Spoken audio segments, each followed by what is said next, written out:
Good evening, good morning, good afternoon, wherever in the world you are. Welcome to this program. My name is Wilbert Mokori. Tonight, I would like to talk about something that relates, well, my favorite topic to Zimbabwe. And I have had a number of interactions with some in my group, in the WhatsApp groups. And the issue really is revolving around the issue of holding those in positions of power to account. Some Zimbabweans seems to be struggling with that concept. Triple C supporters in particular are adamant that their leader should not be held to account. Anything to hold him to account, as far as they are concerned, is considered to be criticizing him and dividing the opposition. Some have argued that I should form my own party and see how difficult it is to hold Zanu PF to account. It really doesn't matter. It's not about me. Even if I formed my own party, I too must be held to account. Whoever forms their own party. It's not as if you form your own party, you're now accountable to only yourself and those who support you. If you hold public office, you must be held to account. Here is what Ben Carson, an American presidential candidate, said about politicians. I think this is very relevant in our case. Just listen to this.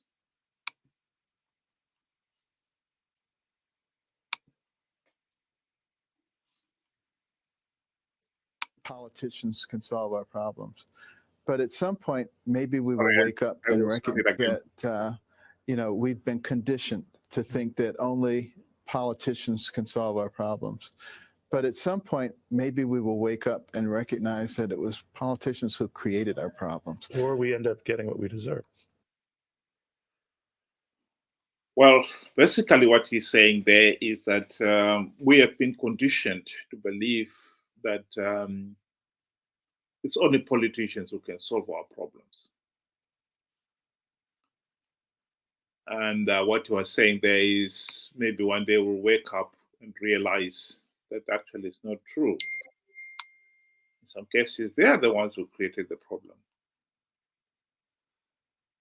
There is a lot of truth in that. It is even more pertinent in a case like Zimbabwe, where politicians are held to such high esteem that they're revered. They're considered infallible, demigods, our only way forward, the answer to all our problems. The mentality is simple. In the case of Zimbabwe, it is not new at all. Soon after independence, if anyone wanted to get into serious trouble, you only had to criticize Robert Mugabe and Zanu PF. They were considered gods. To criticize them was just simply unthinkable.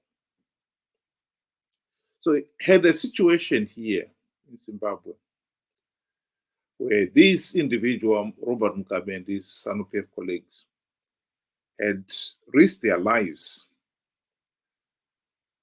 to fight in the war of liberation. And for that, the people respected them, so much so that they never imagined, many of them, that they could do anything other than good for the country. So in the early 80s, one risked really being savaged by the people if you criticize Robert Mugabe. He was considered a god, literally. The truth of the matter is, none of our politicians are gods at all. They're humans. They're mortals, fallible mortals.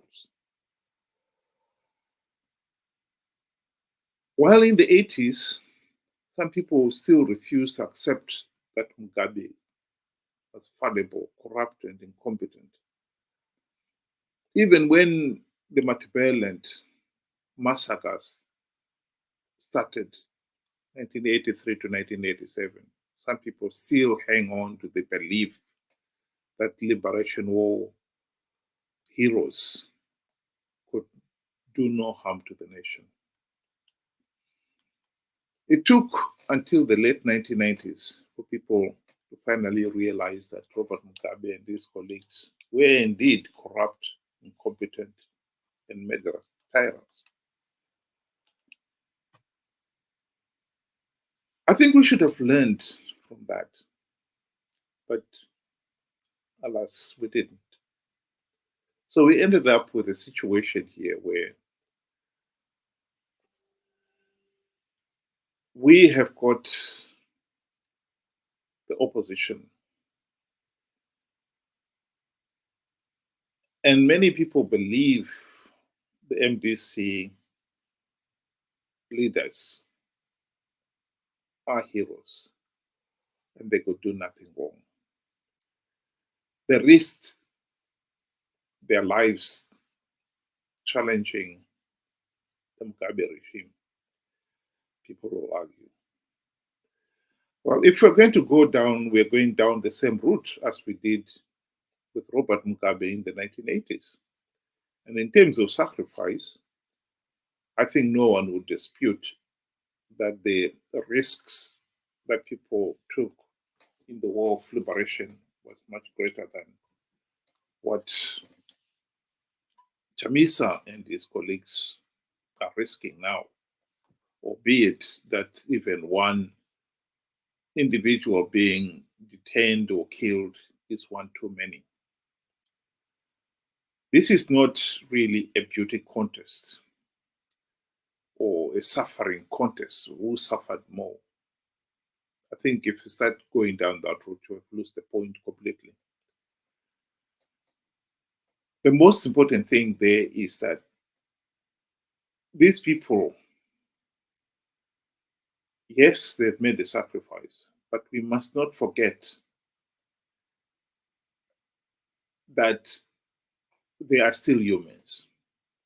So whatever they do, whatever the nation sets for them to do, they must be held to account. Otherwise, we'll end up with a situation where every generation has got to fight for its freedom. If you're going to say those who sacrifice something, they've got a license to do as they please. So on the issue of accountability, I will state this again. Everyone who holds public office must be held to account. That should not be negotiable. That should be a matter of stating a fact. So in this particular case,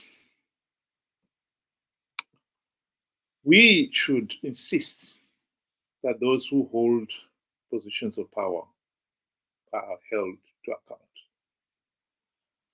Now, in the case of the opposition, MDC, CCC, we must be clear what we hold them to account for. In this case here, it is actually very simple. The MDC were elected into office for the primary purpose of implementing the democratic reforms to stop Zanu PF rigging the elections. By the late 1990s, the people of Zimbabwe had realized that the corrupt, incompetent, and tyrannical Zanu PF would never be removed from office unless we implement democratic reforms to stop them rigging the elections. That is at the heart of the argument. So in this particular case,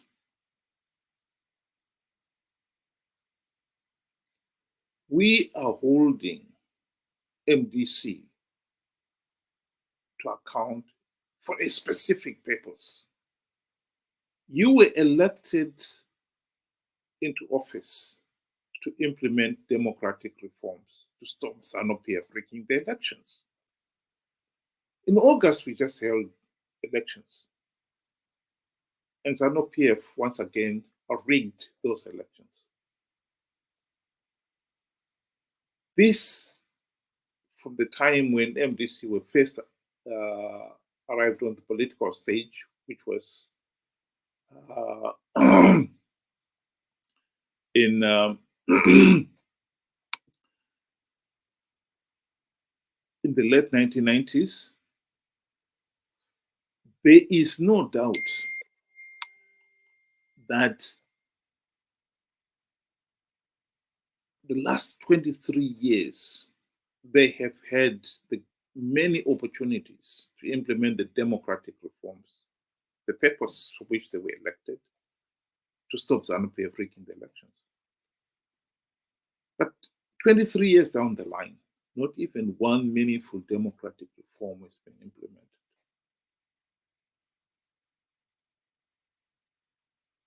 Including 5 years in the GNU. This is at the crux of the matter. This is the main problem we have with the MDC. They have failed to implement the democratic reforms.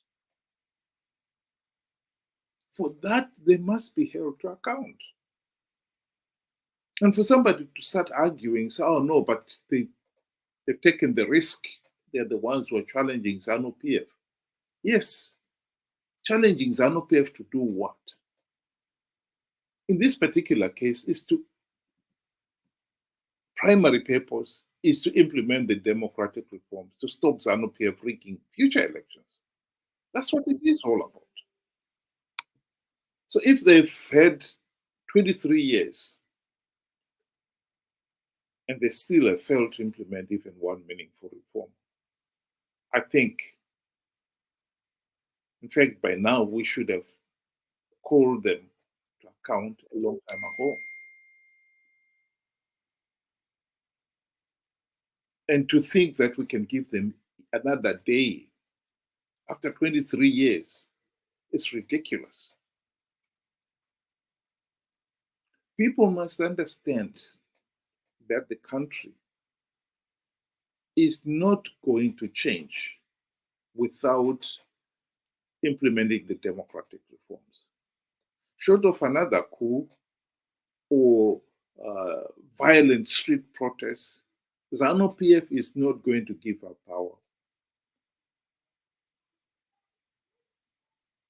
As long as it is able to rig the elections.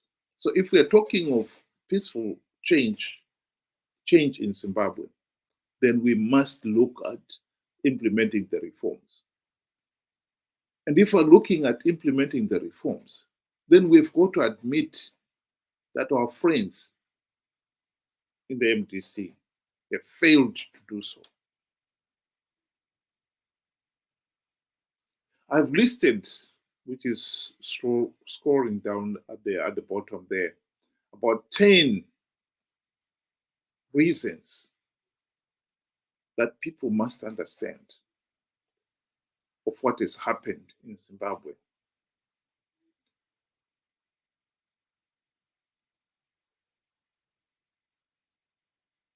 We need, for us to have any meaningful change, the main problem we have had in Zimbabwe is that we have had people who believed in this binary mentality. that you've got a choice. It's either Zanu PF or MDC. This is simple. You cast it as a binary choice. Then, of course, in this particular case, you pick Zanu PF. But casting it as a binary choice misses the point. Like I said, you've got to look at the task that needs to be carried out is implementing the democratic reforms. Are you saying that Zanu PF can be tasked to implement those reforms? The answer is no. So you're asking MDC to implement the reforms. Yes. If they fail to do so in the last 23 years, including 5 during the GNU, surely it is not a matter of giving them more time. 23 years, 5 of them in the GNU, and they still fail to implement even one token reform. And not only that, ever since the GNU, MDC has actually given up on reforms. They've been participating in these flawed elections for a share of the spoils of power. In other words, MDC are not going to implement any meaningful reforms. So you've got to accept that Zanu PF, you cannot expect Zanu PF to reform itself out of power. MDC have failed to do so. That's why you need to think outside that binary mentality that it's the choice between Zanu PF and CCC. This brings back to the point I'm making here, that I think we tend to have this simplistic mentality. If all one knows is simple arithmetic, then one tends to view all their problem as simple arithmetic with a simple arithmetic solution. The truth of the matter is politics, our Zimbabwe political problems have definitely evolved, particularly during the GNU. They are no longer simple arithmetic. And to think that a simple arithmetic binary choice is the solution is to miss the point completely. Zimbabwe's political problems have evolved into at least an algebraic problem, where the solution is no longer just a binary one, common simple arithmetic. The problem is more complex than just simply the choice between Zanu PF and CCC. That is the quantum leap that people must make.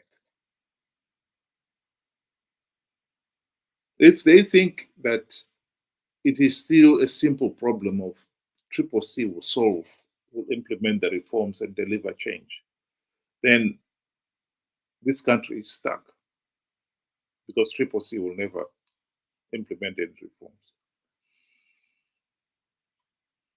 If people still think that Nelson Chamisa is infallible, a demigod, then again, that is simple arithmetic. The truth of the matter is that he's not. He is a mere mortal, and not just a mere mortal.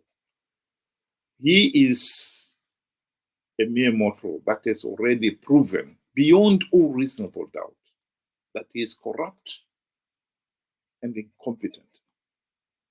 That is a historic fact. To keep on pretending that he is incapable of making a mistake is naive to say the very least.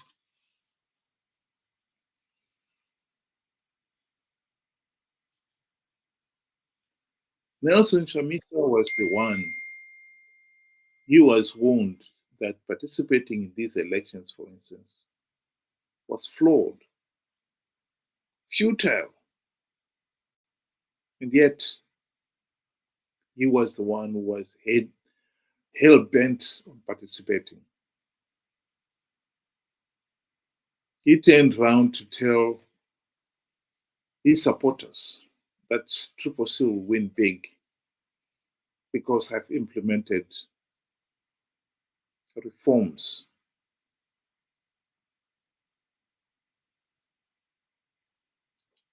I've plugged vote rigging loopholes, knowing fully well that he had not done so. And this is not the first time he did it. In 2018, he said the same thing. MDC alliances introduced stringent measures to stop Zanu PF rigging the elections. All he was doing is enticing his supporters to participate in these flawed elections, to give the process legitimacy, to give Zanu PF legitimacy. And he, in return, to win the few seats that he knew Zanu PF was offering, to entice the opposition to participate in these flawed elections. One of the person in my group has been going on about, well, Triple C had to participate because if they didn't, the Pollard parties would have participated and taken all the seats. This is, of course, a vicious cycle. People of Zimbabwe have gone to war during the colonial rule, fighting for independence. One man, one vote. Free, fair, and credible elections. We had the opportunity, or rather MDC had the golden opportunity to implement those democratic reforms during the GNU. They failed to do so. The only other solution when they fail to implement those reforms is to stop participating in a process which you know is flawed, which you know that by participating you're only giving Zanu PF legitimacy. That point cannot be disputed. If you know those two things, this is a flawed process, and by participating I'm only giving legitimacy to the process, then you do not participate. And so for there somebody to still argue, oh, you must still participate to stop these Pollard people participating and getting all the seats, you have missed the point completely. Because yes, of course, those Pollard people will participate. But you yourself, there is no need for you to participate. And if all the supporters, all the ordinary citizens realize that this is a flawed process, I'm not going to participate, the process itself will not have legitimacy. That point cannot be denied. To say that Triple C participated because they didn't want to stop, they wanted to stop Pollard people getting in, it's a vicious cycle. Totally meaningless argument. Because in this particular case, if we take it to this logical conclusion, if Triple C, for instance, by participating in these elections, they had 44% of the vote. If they had not participated, then surely that 44% would not have participated. And the election observers would surely not have, they would have picked that up. And they would have really had even more reason to really step up the challenge. They knew they observed the election was flawed. They also realized that many people did not participate because the process was flawed. What reason would they have to give to grant Zanu PF legitimacy?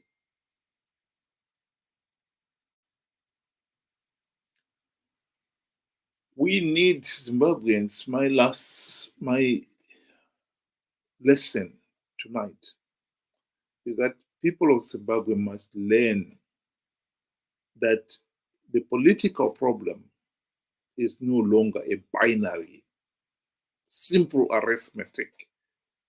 Choose between Zanu PF and Triple C. It is no longer that. It is a lot more complex than that. The choice for Zimbabwe today is, if we want to end the Zanu PF dictatorship, we must stop Zanu PF rigging the elections. If we want to stop Zanu PF rigging the elections, then we must get somebody who is going to implement the democratic reforms necessary to stop Zanu PF rigging the elections. The present people whom we had entrusted that task, Triple C, have failed to deliver on those reforms for 23 years and counting. To keep on hoping that they will deliver if we give them more time is totally nonsensical. They had the opportunity to do so. They had the golden opportunity to do so in the GNU. They failed to implement even one reform. And ever since the GNU, they've been participating in elections out of greed, knowing fully well the election is flawed, knowing fully well that by participating, they're giving Zanu PF legitimacy. That is the problem that we are solving now. And it is important to focus on that.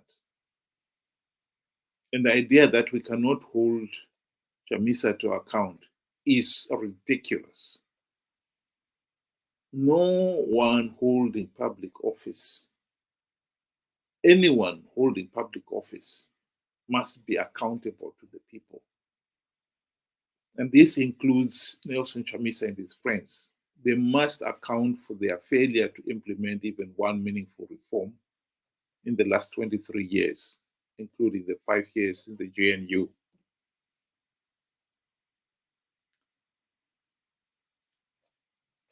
That is my message tonight. And I hope that people sit down and think about it.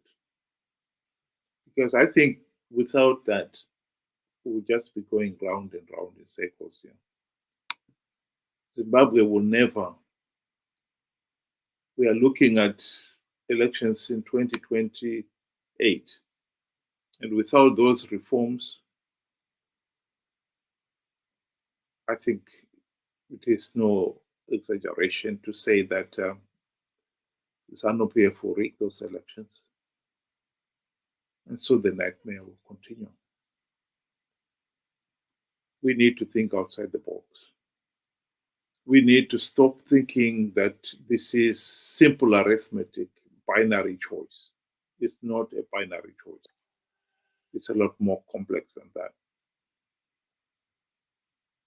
What is it that we want the opposition to do? If the present opposition leaders have failed to deliver those reforms, then we need to change the opposition